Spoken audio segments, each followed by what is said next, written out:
উনি আজকের এই অনুষ্ঠানের প্রধান অতিথির বক্তব্য হিসাবে বক্তব্য রাখবেন।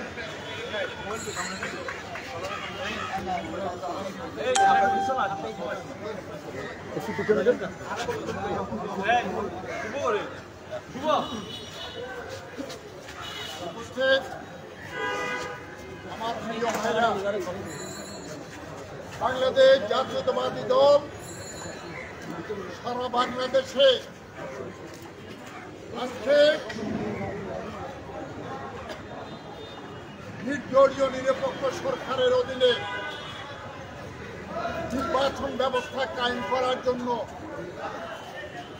এবং বাংলাদেশ জাতীয়তাবাদী দলের 27 দফা 10 দফা দাবি আদায়ের লক্ষ্যে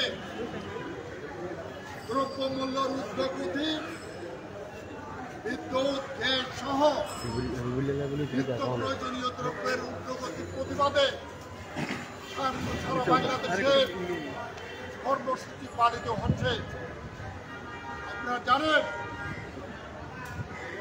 গত 14 জুন চট্টগ্রামে জাতীয়তাবাদী দল, জাতীয়তাবাদী স্বেচ্ছাসেবক দল, জাতীয়তাবাদী ছাত্রদল কারণের মহাসমাবেশ করেছে চট্টগ্রামে। সেই চট্টগ্রাম থেকে সারা বাংলাদেশে কারণের সমাবেশে সমর্থন সারা বাংলাদেশে আপনারা জানেন। সেই সমাবেশে হাজার হাজার চট্টগ্রামের জনগণ অংশগ্রহণ করে।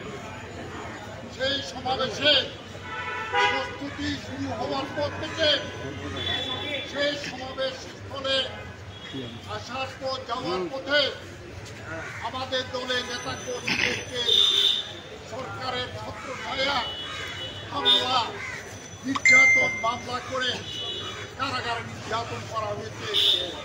তার অন্যতম প্রধান সাক্ষী হচ্ছে নুসরাত।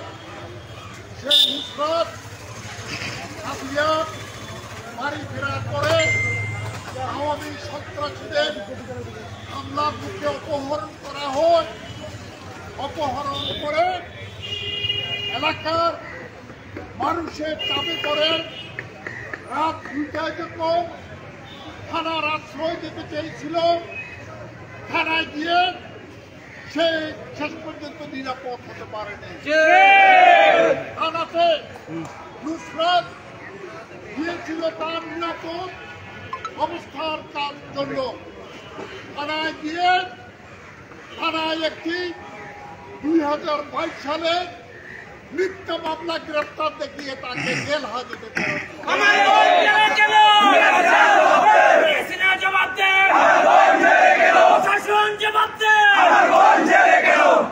দেশের মানুষ জানতে চায় আজকে নুসরাতের অপরাধ কি জানতে চায়।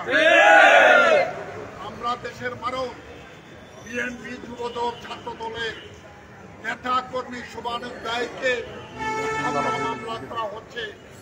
এমনকি যারা গ্রেপ্তার হয়ে দীর্ঘদিন থেকে কারাগারে উপরে তাদেরকে মামলাগুলো